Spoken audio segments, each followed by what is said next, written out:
बॉलिवूडचा सिंघम अजय देवगण आणि बॉलिवूडची चांदनी श्रीदेवी या दोघांना आपण कधी एकत्र काम करताना पाहिलंय का? नाही ना.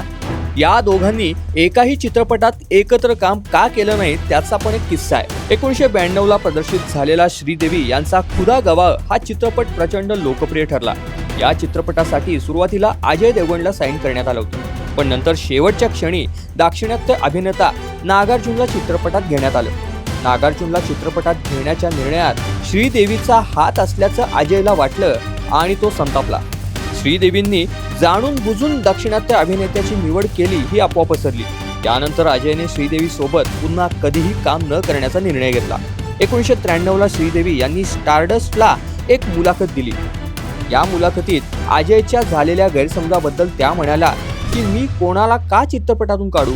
अजयला या चित्रपटासाठी साईन केलंय हे सुद्धा मला माहित नव्हतं. चित्रपटात अभिनेत्यांना कास्ट करण्याचं काम निर्मात्यांचं असतं. मी फक्त मला जे सांगितलं जातं तेच करते. मात्र 1993 ला स्टारडस्टला दिलेल्या मुलाखतीत चंकी पांडेने सुद्धा श्रीदेवींवर त्याला 2 चित्रपटातून काढून टाकल्याचा आरोप केला होता. ही माहिती आपल्याला कशी वाटली ते कमेंटमध्ये नक्की सांगा.